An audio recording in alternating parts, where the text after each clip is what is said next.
نعبدو و ایاک نستعین۔ میرے پاکستانیوں، میں ابھی آپ کے سامنے رکھتا ہوں کہ وہ قومیں جدھر قانون کی حکمرانی ہوتی ہے، رول آف لا ہوتا ہے، جدھر انصاف ہوتا ہے، وہ کیوں زیادہ خوشحال ہوتی ہیں، اور وہ قومیں جدھر جنگل کا قانون ہوتا ہے، جدھر طاقت کی حکمرانی ہوتی ہے، وہ کیوں پیچھے رہ جاتی ہیں۔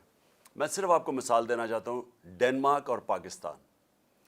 ڈنمارک اس وقت وہ ملک ہے جو 140 ملکوں کے اندر جدھر رول آف لا انڈیکس کے اندر ڈنمارک نمبر 1 ہے۔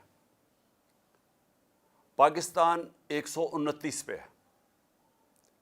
140 ملکوں میں پاکستان کا نمبر رول آف لا پہ 129 ہے، اور ڈنمارک کا 1 نمبر پہ سب سے آگے۔ کرپشن انڈیکس کہ جدھر جدھر رول آف لا ہے وہاں سب سے کم کرپشن ہے، جس میں پھر ڈنمارک 180 ملکوں میں نمبر 1 ہے، یعنی سب سے کم کرپشن 180 ملکوں میں ڈنمارک میں ہے، کیونکہ وہاں انصاف ہے۔ اور پاکستان 180 ملکوں کے اندر پاکستان ہے 140 پہ۔ اب اس کو لے لیں کہ خوشحالی ہم کتنے خوشحال ہیں، وہ کتنے خوشحال ہیں۔ پاکستان کی جو اوسط آمدنی ہے، پاکستانیوں کی اوسط آمدنی ہے، وہ ہے $1,600۔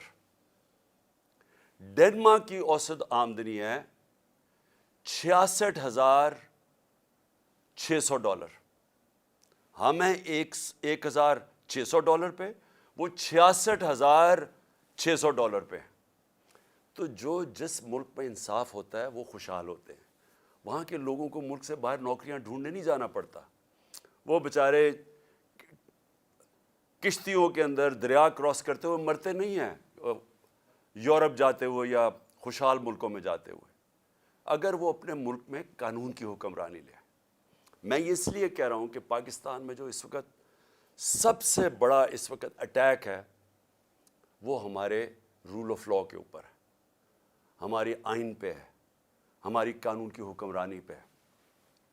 اب میں آپ کو شروع سے بتاتا ہوں کہ میں نے جب اپنی گورنمنٹس گرائیں، اپنی ڈیزالو کی گورنمنٹس پنجاب کے اندر اور پختونخوا کے اندر، تو ہم نے کیوں ڈیزالو کی؟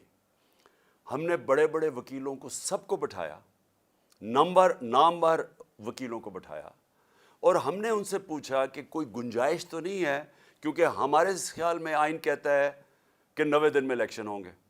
جس وقت آپ ڈیزالو کرتے ہیں اس کے 90 دن کے بعد الیکشن ہو جائیں گے۔ تو ایک وکیل، قانون کا ماہر، سب کا ایک جواب تھا کہ 90 دن کے بعد آپ الیکشن اگر نہیں کرواتے تو آپ آئین کی وائلیشن کرتے ہیں، آپ آئین توڑ دیتے ہیں۔ سب کی یہ تھی۔ ہم نے اپنی گورنمنٹ ڈیزالو کر دی۔ کوئی اپنی گورنمنٹ پاکستان کی تاریخ میں کسی نے قربان کی ہیں؟ ہم نے کر دی۔ کیونکہ ہم یہ سمجھتے ہیں، اور میں چیلنج کرتا ہوں کہ جو یہ نہیں سمجھتا، اگر اس میں تھوڑی سی بھی عقل ہے، سارے لوگ ایک ہی چیز سمجھتے ہیں کہ یہ جو ہمارا معاشی بحران ہے، جس میں ہم دھستے جا رہے ہیں، ہمارا ملک تباہی کی طرف جا رہا ہے، ہمارا روپیہ 100 روپے سے اوپر ڈالر کے مقابلے میں گر چکا ہے، ہماری ایکسپورٹس گر رہی ہیں، ٹیکس کلیکشن گر رہی ہے، یعنی ہر طرح ہم نیچے جا رہے ہیں، قرضے بڑھتے جا رہے ہیں، آمدنی سکڑتی جا رہی ہے، بے روزگاری بڑھ رہی ہے، اور مہنگائی کا یہ حال ہے کہ کبھی مجھے یاد نہیں کہ پاکستان میں آٹے کے یا راشن کی ڈسٹریبیوشن پہ لوگ اس طرح مرے، جو ہم سینز دیکھ رہے ہیں، یہ کبھی ایسے نہیں ہوا، کیونکہ پاکستان کی تاریخ میں سب سے زیادہ مہنگائی ہے، یعنی معیشت نیچے چلی گئی ہے۔ اس کو ٹھیک کرنے کے لیے جب تک الیکشن سے پولیٹیکل سٹیبلٹی نہیں آتی، یہ معیشت اٹھنے نہیں لگی، یہ گرنے لگی ہے۔ تو ہم نے اپنے ملک کا سوچتے ہوئے ہم نے اپنی گورنمنٹس ڈیزالو کر دی، پتہ تھا کہ 90 دن میں الیکشن ہوگا۔ اب جی یہ جو تماشا ہو رہا ہے پاکستان میں، اور میں اب آتا ہوں، یہ جو پی ڈی ایم کی پارٹیز نے جو آج ایک بیانیہ نکالا ہے کہ جناب اگر سپریم کورٹ کے بینچ نے فیصلہ کیا تو ہم مانیں گے نہیں، یعنی ملک کی سب سے بڑی جو عدالت ہے، جو فیصلہ کرتی ہے، یعنی ہر چیز کا جب اب جدھر بھی اپیل جاتی ہے وہ آخر میں سپریم کورٹ کے پاس جاتی ہے. تو جب سپریم کورٹ کا فیصلہ آپ نہیں مانیں گے تو میں سوال یہ پوچھتا ہوں کہ اس کا مطلب کیا ہے کہ جب آپ کو فیصلہ سوٹ کرے گا تو وہ ٹھیک ہے، لیکن اگر آپ کو خطرہ کہ فیصلہ آپ کے مفادات کے خلاف جا رہا ہے اور ادھر آپ سب کو خوف ہوا ہے کہ الیکشن آئے تو آپ سب کی سیاسی موت نظر آ رہی ہے، تو اس لیے جو بھی کسی طرح کریں بشک آئین 90 دن کی ڈیٹ دے، لیکن کیونکہ آپ کو ڈر لگا ہوا ہے کہ پنجاب اور سندھ میں آپ بری طرح ہارنے لگے ہیں، تو آپ آج یہ کہہ رہے ہیں کہ جناب ہم تسلیم ہی نہیں کریں گے اگر سپریم کورٹ نے کہہ دیا الیکشن ہوگا. بھئی سپریم کورٹ کا تو کام ہے آئین کی انٹرپریٹیشن کرنا. سپریم کورٹ وہ رکھوالی وہ ادارہ ہے جو آئین کی پروٹیکشن دیتا ہے، جو آئین کی ایکسپلینیشن دیتا ہے، جس کے پاس جب جاتے ہیں اگر ہم نے سمجھنا ہو کہ آئین کی کیا انٹرپریٹیشن ہے تو سپریم کورٹ کے پاس جاتے ہیں. یہ لوگ اکٹھے ہو کے خوف زدہ ہو کے الیکشن سے، اور الیکشن میں خوف آ رہا کہ کہیں ہمارے ساتھ جو ہونے والی ہے اور جو قوم فیصلہ کر بیٹھی ہے اس کے ڈر سے آج آپ کہہ رہے ہیں کہ ہم سپریم کورٹ کے فیصلے کو تسلیم نہیں کریں گے. آپ اس کے ایک قدم آگے چلے جائیں. اس کا مطلب کہ جب فیصلہ آپ کو سوٹ کرے گا تو وہ ٹھیک ہے. جب یہی ججز صاحبان نے ہمارے خلاف فیصلہ دیا، جب میں نے اپنی اسمبلی ڈیزالو کی اور الیکشنز کروائے، یعنی میرا جرم کیا تھا؟ میں نے کہا پبلک کو فیصلہ کرنے دو، بجائے آکشن ہو سندھ ہاؤس میں 20 کروڑ میں لوگ اپنے ضمیر بیچیں اور اس طرح گورنمنٹ کرائیں. پبلک سے پوچھ لیں پبلک کس کو چاہتی ہے، الیکشنز کروا لیں. تو میں نے الیکشنز اناؤنس کیے کہ جمہوریت کے اندر بیسٹ طریقہ یہ ہے کہ عوام فیصلہ کرے کہ کون چاہتے ہیں وہ اوپر بیٹھنے کے لیے. اس کے اوپر سپریم کورٹ نے سو موٹو ایکشن لیا اور فیصلہ ہمارے خلاف کیا. آپ سارا وقت اس وقت اٹھا کے دیکھ لیں، میں نے کبھی سپریم کورٹ کے ججز کے ایک کے خلاف بات نہیں کی. مجھے تکلیف کس چیز کی ہوئی کہ رات کے 12 بجے عدالتیں کھل گئی، کیونکہ مجھے ایسے لگا کہ ہم پتہ نہیں کتنا بڑا کوئی جرم کرنے جا رہے ہیں. تکلیف مجھے اس کی ہوئی، لیکن میں نے نہ ججز کی فیملیز نہ ان کے اوپر میں نے کبھی کوئی تنقید نہیں کی، نہ میری پارٹی کو حکم تھا کہ کسی نے تنقید نہیں کرنا. اب وہی سپریم کورٹ جب سو موٹو ایکشن لیتا ہے اور ان کو خطرہ کہ ان کے اگینسٹ فیصلہ جائے گا، اور فیصلہ کیا اگینسٹ کہ 90 دن میں الیکشن ہوں گا. یا بچے کو پتہ ہے، چھوڑیں کہ سپریم کورٹ کے ججز تو بڑے ذہین اور ان کی کیلیبر اور ہے. آپ کسی میجسٹریٹ سے پوچھ لیں جو بھی بنیادی کانسٹیٹیوشن جانتا ہے، کیونکہ پاکستان کی ایک تاریخ ہے. ایک ڈکٹیٹر نے 90 دن کے الیکشن کہہ کے 11 سال تک حکومت کی تھی، تو لوگوں کے ذہن میں وہ پڑا ہوا ہے کہ 90 دن سے آگے الیکشن نہیں جا سکتا. اب میرا اگلا سوال یہ کہ کیا یہ جو چاہ رہے ہیں کہ الیکشن اکتوبر تک چلا جائے، اور مجھے خطرہ ہے کہ یہ اکتوبر میں بھی نہیں کروائیں گے، یہ اکتوبر تک تب لے کے جائیں گے جب ان کا خیال ہے کہ اگر عمران خان جیل میں ہو یا ختم ہو یا پارٹی کو یہ پکڑ دھکڑ کے کر دے. ان کا یہ صرف سوچ ہے کہ اس لیے انتظار کر رہے ہیں. مجھے آج یہ بتا دیں، ایک وجہ بتا دیں کہ آپ الیکشن اکتوبر میں کیا ہوگا جو آج نہیں ہے. مجھے یہ بتا دیں کہ اکتوبر الیکشن سے پاکستان کو کیا فائدہ ہے. مجھے ایک وجہ بتا دیں. اکانومی بیٹھ رہی ہے، نہ باہر کے لوگوں کو کوئی اعتماد رہ گیا ان کے اوپر، نہ پاکستان کے لوگوں کو اس گورنمنٹ پہ کوئی اعتماد ہے. حالات جب میں آٹے کی لائن کے اوپر جس طرح لوگوں کے حالات ہیں، یہ ساری قوم کو پتہ ہے کیا ہو رہا ہے. اور اوپر سے جو مہنگائی کی لہر ابھی آ رہی ہے، اور مہنگائی ابھی تو آئی ایم ایف کا پھنسا ہوا ہے کہ آئی ایم ایف کے ساتھ جانا یا نہیں جانا. ڈر یہ ہے کہ آئی ایم ایف کے ساتھ جائیں گے تو مزید اور مہنگائی آئے گی، لیکن آئی ایم ایف کے ساتھ اگر نہیں جائیں گے تو ڈیفالٹ نظر آ رہا ہے. تو یہ تو پھنس گئے ہیں، یہ تو بند گلی میں پہنچ گئے ہیں. تو اگر تو یہ ہمیں یہ بتا دیں کہ آپ اکتوبر سے پاکستان کو کیا فائدہ ہے. ان کو تو فائدہ نظر آ رہا ہے کہ یہ سمجھ رہے ہیں کہ الیکشن ڈیلے سے شاید ان کی کوئی قسمت جاگ جائے، شاید عمران خان کو ڈسکوالیفائی جو بھی کر دیں، شاید پارٹی پی ٹی آئی کو دبا دیں. اس کے علاوہ تو مجھے ایک وجہ بتائیں کہ اکتوبر الیکشن کا کیا فائدہ پاکستان کو. دوسری چیز میں یہ سوال پوچھتا ہوں کہ پاکستان کی آئین بڑا کلیئر ہے کہ ساورنٹی بلانگز ٹو اللہ، اور اس کے بعد ان کے قوم کے چوزن ریپرزینٹیٹیوز، الیکٹڈ نمائندوں کے پاس ہے سوورنٹی۔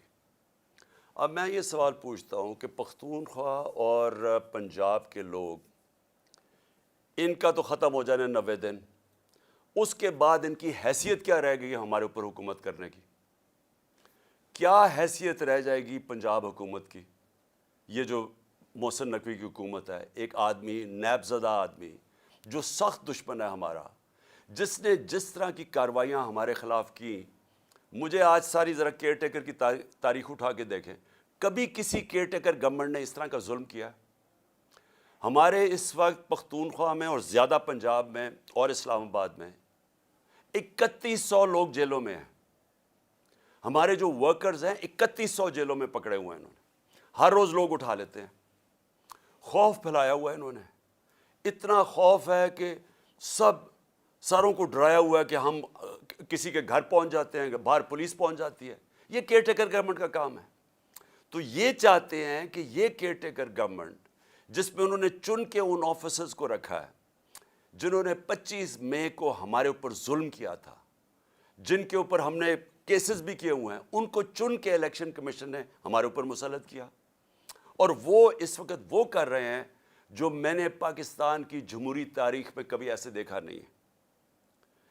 ایک طرف وہ نون لیگ، ان کے جو لوگ ہیں وہ کیسے پھر رہے ہیں، وہ جلسے کرتے پھر رہے ہیں، پولیس پروٹوکول مل رہا ہے۔ دوسری طرف ہر رکاوٹ ہمارے سامنے، اگر ہم پرمیشن لے کے بھی ریلی کر رہے ہیں جو ہم نے 8 مارچ کو کی، اس کے اوپر بھی پہلے پولیس آ گئی، پھر پتہ چلا جناب 144 لگ گیا، اور وہ بھی اناؤنس کیا، اور پھر پتہ چلا وہ بھی غیر قانونی 144 لگایا، اور تب تک انہوں نے ہمارے لوگوں کے اوپر ٹیئر گیسنگ، مار دھاڑ اور یہ تاثر دینے کی کوشش کی، اور اس کے بعد 14 مارچ آ گئی، اس کے بعد 15 مارچ کو میرے گھر پہ حملہ، 18 مارچ کو گھر پہ حملہ کر دیا، اور تاثر یہ دے رہے ہیں کہ تحریک انصاف انتشار پھیلا رہی ہے۔ میں سوال یہ پوچھتا ہوں کہ جو پارٹی الیکشنز چاہتی ہے وہ انتشار کیوں چاہے گی؟ جو پارٹی چاہ رہی ہے اپنی گورنمنٹس قربان کر دی ہیں الیکشنز کروانے کے لیے، وہ انتشار کیوں چاہیں گی؟ انتشار تو وہ چاہیں گے جو جرائم پیشہ لوگ بیٹھے ہوئے ہیں، جن کو خوف آ رہا ہے الیکشن سے، وہ چاہیں گے ہر قسم کا حربہ استعمال کریں گے کہ الیکشن نہ ہو۔ جو آپ دیکھ رہے ہیں اب سپریم کورٹ کے ججز پہ پریشر ڈالا ہوا ہے، صرف ایک مقصد ہے کہ الیکشن نہ ہو۔ تو الیکشن سے بھاگتے ہوئے ان لوگوں نے ہمارے اوپر جو تشدد کروایا اس محسن نقوی کے ذریعے، جس طرح انہوں نے ہمارے اوپر یعنی لوگوں کو پکڑ، کسی پولیٹیکل پرزنر کے اوپر، آج کا پاکستان کی تاریخ میں مجھے بتائیں، انگریز کی تاریخ اٹھا لیں، پولیٹیکل پرزنرز کے اوپر بھی کبھی ایسے کیا گیا کہ ان کو ٹارچر کیا گیا، تشدد کیا گیا؟ یہاں ہمیں لوگ پکڑتے ہیں، میں نے انٹرویو کیا جو لوگ چھوٹے ہیں باہر، وہ کیا کہتے ہیں جی پہلے تو پولیس اٹھا کے لے جاتی ہے، اس کے بعد کہتے ہیں پولیس سے کوئی کمپلینٹ نہیں ہے، نامعلوم افراد آ جاتے ہیں اور نامعلوم افراد بعد میں تشدد کرتے ہیں ان پہ۔ جس سے ہم نے پوچھا ہے، اعظم سواتی، شہباز گل، ابھی حسان نیازی، سوشل میڈیا کے لوگ، وہ سارے ایک ہی بات کرتے ہیں کہ اٹھا کے لے جاتی ہے پولیس، اس کے بعد حوالے کر دیتی ہے نامعلوم افراد کے، اور وہ ایسا یعنی ہمارے لوگوں کو ایسے رکھتی ہے جیسے کوئی ہم دہشت گرد ہیں۔ وہ لوگ جو الیکشن چاہتے ہیں ان کے اوپر پہلے ان کے اوپر انتشار کیا جاتا ہے، ظلم کیا جاتا ہے، ادھر سے انہی کو اٹھا کے انہی کے اوپر ایف آئی آرز، اور پھر ان کو ٹارچر کیا جاتا ہے۔ تو کیا یہ لوگ اب یہ جو ایک کیئر ٹیکر گورنمنٹ ہے، نان ریپرزینٹیٹیو ہے، الیکٹڈ نہیں ہے، کیا اس کو یہاں بٹھائیں گے اب اکتوبر تک؟ اور اکتوبر پہ ان کی کیا حیثیت ہوگی؟ آپ سوچیں، یہ فنڈز دے رہے ہیں لوگوں کو، یہ وہ کام کر رہے ہیں جو پاکستان کی تاریخ میں کبھی کسی کیئر ٹیکر گورنمنٹ نے نہیں کیا۔ ظلم علیحدہ، یہ اور بھی چیزیں جو کر رہے ہیں وہ کبھی پاکستان کی تاریخ میں کسی کیئر ٹیکر گورنمنٹ نے نہیں کی۔ تو یہ جو ان کے لیے تو عیاشی ہوگی کہ ہم نے گورنمنٹ گرائی سوچ کے 90 دن میں انہوں نے اپنے لوگ مسلط کر دیے اوپر، ساری ادھر فضل الرحمان کی حکومت ہے، ادھر یہ شہباز شریف کی حکومت ہے، اور شہباز شریف کی حکومت میں بھی چن کے وہ لوگ ہیں جو ان کو پتہ ہے کہ سخت ہمارے مخالف ہیں، اور ان کے ذریعے یہ کرش کرنے کی کوشش کر رہے ہیں۔ سوشل میڈیا کے لوگوں کو جس طرح آپ یہ پکڑ پکڑ کے اٹھا رہے ہیں، اغوا کر رہے ہیں۔ اظہر ماشوانی 8 دن 7 دن کے لیے غائب ہو گیا، اس کی فیملی میرے پاس، بہن آئی میرے پاس، بیوی آئی، بھائی آیا، وہ حیران پریشان کہ جی کدھر غائب ہو گیا، سب خوف زدہ کہ کہیں مار نہ دیں، ضلع شاہ کی طرح۔ ضلع شاہ کو بھی پکڑ کے پہلے اٹھا کے لے گئے اور اس کے بعد اس کے اوپر تشدد کر کے اس کی ڈیڈ باڈی پھینک دی سڑک کے کنارے پہ۔ تو یہ سوشل میڈیا کے لوگوں کو کیوں پکڑ رہے ہیں؟ یہ اس لیے پکڑ رہے ہیں کہ سب سے پہلے انہوں نے جب سے ہماری حکومت گئی ہے میڈیا کے اوپر کلیم ڈاؤن کر دیا، ہمیں میڈیا کا بلیک آؤٹ کروا دیا، جو چینلز ہمیں دکھاتی تھیں ان کے اوپر پریشر ڈالنا شروع کر دیا، ان چینلز کے اوپر اتنا پریشر ڈالا کہ آج کوئی بھی چینل نہ مجھے دکھاتی ہے نہ یا ہمارا موقف دکھاتی ہے۔ جب انہوں نے ہمارا سارا مینار پاکستان جو تاریخی جلسہ ہوا، جو اتنی زیادہ رکاوٹیں، پہلے لاہور بھی سیل کر دیا، اندر سے بھی مینار پاکستان سیل کر دیا، اس کے باوجود جب پبلک نکلائی انہوں نے ٹی وی پہ بلیک آؤٹ کروا دیا۔ اور کس نے دکھایا؟ سوشل میڈیا نے۔ اب یہ سوشل میڈیا کے اوپر کلیم ڈاؤن یہ ہے کہ چلے مین میڈیا میں تو بند کر دیا، اب سوشل میڈیا بھی بند کریں۔ اور میں صرف سوال یہ پوچھتا ہوں کہ کیا یہ جو سوشل میڈیا کے لوگوں کو اٹھایا گیا، ابھی بھی ہمارے کراچی کے سوشل میڈیا کے لوگ غائب ہیں، جو بلوچستان سے کوئٹہ سے اٹھایا گیا، اس کو کیا انہوں نے کیا پکڑ کے کہ وہ آ کے کہتا جی میں تو کسی پارٹی کے ساتھ ہی نہیں ہوں، کیونکہ کوشش تو یہی ہو رہی ہے کہ تحریک انصاف سے لوگوں کو دور کیا جائے، وہی کہ ہمیں کمزور کیا جائے اور آخر میں جب بالکل کمزور ہو جائے تو تب الیکشن کروا دیں۔ تو ساری گیم تو یہ ہے۔ تو یہ جو سپریم کورٹ میں یہ جو ہو رہا ہے سب کچھ، یہ جو پی ڈی ایم کا ہے، اس کے پیچھے صرف ایک چیز ہے کہ الیکشنز تب ہوں گے جب پی ٹی آئی کریش ہو جائے گی۔ یہ نٹ شیل میں سب کچھ ہو رہا ہے، اور یہی سارا جو میرے گھر پہ جو انہوں نے اٹیک کیا، اور میں یہ کہہ دوں کہ میں عدالت میں جا رہا ہوں اس کے اوپر، کیونکہ ہم نے وکیلوں کے ساتھ بیٹھ کے کہ سارا پروسیجر ان کا غلط تھا۔ جو انہوں نے میرے گھر آ کے 14 کو 26 گھنٹے اٹیک کیا، ہزاروں پولیس رینجرز، 72 بند گاڑی، یعنی جس طرح کوئی کتنا بڑا دہشت گرد چھپا ہوا ہے، سارا اٹیک غیر قانونی تھا۔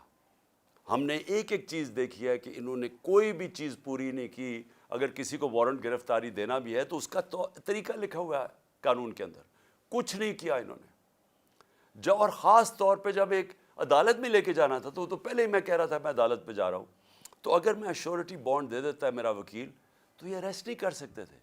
یہ جان کے انہوں نے وہ ایشورٹی بانڈ ہی نہیں لیا، تاکہ انہوں نے جب اتنا اٹیک کر کے مجھے اٹھانا تھا یہاں سے اور اٹھا کے جیل میں لے جانا تھا، اور اس کے بعد ایک کے بعد دوسرا کیس ہے، 140 کیسز ہیں، تو جو بھی ہے کبھی کون سا کیس، تو ایک تب تک مجھے جیل میں رکھنا تھا جب تک الیکشنز ہو۔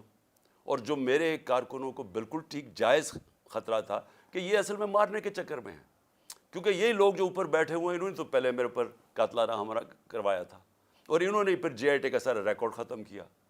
اگر تو یہ نہ ملوث ہوتے قاتلانہ حملہ میں تو جے آئی ٹی کا ریکارڈ کس نے تباہ کیا؟ کون سی اتنی بڑی طاقت تھی کہ جے آئی ٹی کا ریکارڈ ختم کر دو؟ اس لیے لوگ ڈرے ہوئے تھے کہ یہاں سے اٹھائیں گے، جان خطرے میں ہے، اور کتنی دیر جیل میں رکھتے ہیں، مقصد کیا ہے؟ کوئی گورنمنٹ کو تو کوئی ٹرسٹ کرتا ہی نہیں ہے، کیونکہ جرائم پیشہ لوگوں کی گورنمنٹ ہے۔ تو میں آخر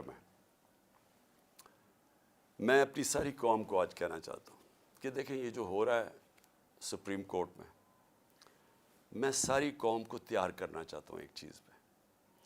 دیکھیں ایک قوم کی زندگی میں نا ایسے ایسے ٹائم آ جاتا ہے جن کو ڈیفائننگ مومنٹس کہتے ہیں، فیصلہ کن وقت۔ اس وقت قوم کو کھڑا ہونا چاہیے قانون اور آئین کے ساتھ۔ قانون اور آئین کے ساتھ بڑا واضح ہے کہ اس وقت 90 دن کی الیکشن قانون اور آئین کہتا ہے۔ ہم نے اپنی گورنمنٹس 90 دن کے جو آئین کی شک ہے اس کے مطابق ڈیزالو کی تھی۔ اب اس سے جو نکل رہے ہیں یہ اتنا خطرناک ہے کیونکہ یہ 90 دن کا کہہ کے 11 سال ہو چکا ہے پاکستان سے۔ بھئی کیوں اکتوبر میں کیوں الیکشن ہو؟ اگر آج پیسے کی کمی ہو تو اکتوبر میں زیادہ کمی ہو سکتی ہے. اگر آج سیکیورٹی سچویشن ٹھیک نہیں ہے, کوئی فکر نہیں, 3-4 دھماکے کروا کے اکتوبر میں بھی ٹھیک نہیں ہوگا تو وہ اور آگے چلا جائے. تو اس کا تو کوئی آخر ہی نہیں ہے. جب آپ باہر نکلتے ہیں آئین سے تو قانون تو ختم ہو جاتا ہے. اس کے بعد کیا ہوتا ہے کہ طاقتور فیصلہ کرے گا کہ کون سی آئین کی شق اس نے استعمال کرنی ہے اور کون سی رد کر دینی ہے. جنگل کا قانون بن جاتا ہے. تو جنگل کا قانون میں نے جو شروع میں آپ کو بتایا تھا کہ ڈنمارک اور پاکستان, یہاں کے وسائل دیکھ لیں, ڈنمارک کے وسائل دیکھ لیں. ڈنمارک کے پاس ہے ہی کچھ نہیں. یہ ملک بھرا ہوا ہے وسائل سے. ان کی 68,600 ڈالر ان کی اوسط آمدنی ہے, اور یہاں ہماری ہے 1,600 ڈالر. کیونکہ ہمارے پاس قانون نہیں ہے, انصاف نہیں ہے. نبی صلی اللہ علیہ وسلم نے مدینہ کی ریاست میں سب سے پہلے عدل اور انصاف قائم کیا تھا, رول آف لا قائم کیا تھا. اس کے بعد خوشحالی آئی تھی. پہلے رول آف لا پھر خوشحالی. ڈنمارک اور پاکستان سامنے آپ کے, وہ خوشحال ملک ہے, یہاں غریب ملک ہے. وسائل یہاں زیادہ ہیں کیونکہ جنگل کا قانون ہے. اور یہ آپ کے سامنے جو ہو رہا ہے, جو پی ٹی ایم نے کیا ہے, یہ جنگل کا قانون ہے. اسی نواز شریف نے جو لندن میں ایک مفرور سزائے یافتہ وہاں بیٹھ کے فیصلہ کر رہے کہ جی ہم یہ مانیں گے یا نہیں مانیں گے. اب ہیں کون نہیں مانیں گے؟ اسی نواز شریف کے پاس جب کنٹیمپٹ اس کے اوپر لگنے لگی تھی جسٹس سجاد علی شاہ نے, تو ساری قوم کو پتہ ہونا چاہیے کہ اس کی کوئی تاریخ نہیں ملتی دنیا میں کہ انہوں نے سپریم کورٹ کے اوپر حملہ کیا. اور یہ جو پھر آخر میں جو ججز کو خریدا گیا کوئٹہ بینچ کو, انہوں نے پیسے چلائے تھے. میں یہ کبھی نہیں کہوں گا کہ آج ہمارے سپریم کورٹ کے معزز ججز کے اوپر پیسہ چل رہا ہے, میں یہ کبھی نہیں کہوں گا. اور میں جانتا ہوں دونوں طرف ایسے ججز ہیں جن کی بڑی ہائی ریپوٹیشن ہے, اس ملک میں رسپیکٹ ہے, ہم رسپیکٹ کرتے ہیں ان کی. لیکن میں نواز شریف کو جانتا ہوں کہ ساری زندگی اس نے رشوتیں دے دے کے, اس نے لوگوں کو خرید کے, دھمکا کے, ڈرا کے, مافیا سٹائل, جو جسٹس کھوسا نے کہا تھا سسیلین مافیا, یہ مافیا آپریشن ہوتا ہے. جو جج کو کرنا ٹیپیں بنا لیا ان کے اوپر, کبھی ٹیپ ریلیز کر دی, کبھی فیملی پہ اٹیک کر دیا. پولیٹیشین نہیں پسند تو اوپر سے جہاز سے تصویریں ننگی پھینک دی, جو کتاب لکھوا دی کسی کے اوپر. یہ وہ لوگ ہیں, مافیاز ہیں. یہ وہ لوگ, ان کا انٹرسٹ پاکستان کے ساتھ نہیں ہے. یہ میں آخر میں بات کرتا ہوں انٹرسٹ کیا ہے. ان کا انٹرسٹ ہے, پہلے انہوں نے پیسہ چوری کیا, اس کے لیے ادارے کمزور کیے, کیونکہ اگر مضبوط ادارے ہوں آپ پیسہ چوری نہیں کر سکتے اور لانڈر نہیں کر سکتے باہر. پہلے ان کو کمزور کیا اداروں کو. اس کے بعد این آر او لینے کے لیے پھر دوسری جدوجہد کی. اس کے لیے ہر قسم کی انہوں نے زور لگایا این آر او لینے کا. بیرونی سازش میں مل کے انہوں نے ہماری گورنمنٹ گرائی این آر او لینے کے لیے, وہ لے لیا. اب ساری کوشش کیا ہے کہ کسی نہ کسی طرح عمران خان کو باہر رکھو تاکہ این آر او بچ جائے ان کا, تاکہ جو ان کو 1100 ارب روپے کے اپنی چوری ان کو معاف کر دی گئی تھی, وہ ڈر لگا ہوا کہ وہ آ گیا تو شاید وہ پھر سے خطرے میں پڑ جائے. تو ان کا مقصد پاکستان نہیں ہے, یہ تو بیٹھے باہر ہیں, اربوں ڈالر ان کا باہر پڑا ہے. ان کو کیا فکر کہ پاکستان میں اس وقت لوگ آٹے کی لائنوں میں بیچارے مر رہے ہیں, کیونکہ ان کی انٹرسٹ پاکستان میں نہیں ہے. ان کی فورن پالیسی وہ ہے جو ان کا پیسہ بچا سکتی ہے, وہ پاکستان کے لوگوں کی, عوام کے مفادات کی حفاظت نہیں کرے گی. یہ کچھ بھی کر سکتے ہیں اپنے پیسے بچانے کے لیے. تو آج پاکستانی قوم میں آپ سب کو کہتا ہوں, یہ وہ وقت ہے کہ آپ نے اگر اس ملک کے آئین اور قانون کے ساتھ آپ نہ کھڑے ہوئے تو یہ جس طرف ملک کو لے کے جا رہے ہیں وہ ملک رہنے کے قابل نہیں رہ جائے گا. وہ ڈاکو, یہ طاقتور اوپر بیٹھ کے ملک کے اوپر فیصلے کریں گے کہ کون سا قانون انہوں نے ماننا یا نہیں ماننا. تو میں آپ سب سے امید رکھتا ہوں کہ آپ تیار رہو اپنے آئین اور قانون کی حفاظت کرنے کے لیے. آپ کو سب کو تیار ہونا چاہیے. ہم سب کو اگر نکلنا, سڑکوں پہ نکلنا چاہیے. میں وکلا کو خاص طور پہ کہہ رہا ہوں, آپ کے اوپر سب سے زیادہ ذمہ داری ہے, کیونکہ آپ وہ لیگل کمیونٹی ہے جو جانتی ہے آئین اور قانون کیا ہے. آپ کو پتہ ہے کہ یہ کوششیں کیا ہو رہی ہیں کہ یہ 90 ڈیز سے باہر نکل کے یہ کس طرف جا رہے ہیں. تو میں آپ سب کو آج کہتا ہوں کہ یہ اصل میں حقیقی آزادی کی جہاد ہے. آزادی آتی ہے انصاف سے. انصاف آپ کے فنڈامنٹل رائٹس کو پروٹیکٹ کرتا ہے. اس وقت کوئی فنڈامنٹل رائٹس پاکستان میں نہیں ہے. یہ جو 3100 ہمارے ورکرز پکڑے ہیں، یہ کسی بھی جمہوری ملک میں نہیں ہو سکتا کہ آپ پکڑ کے ان کو اغوا کر کے جیلوں میں ڈال لیں، کیونکہ فنڈامنٹل رائٹس کی وائلیشن ہو رہی ہے. تو ایک دفعہ یہ جس طرف نکل گئے، یہاں مجھے افسوس یہ ہے کہ وہ پاکستان کے اندر کوئی بھی سیف نہیں رہے گا، کسی کو بھی قانون اس کی حفاظت نہیں کرے گا. شکریہ. پاکستان زندہ باد.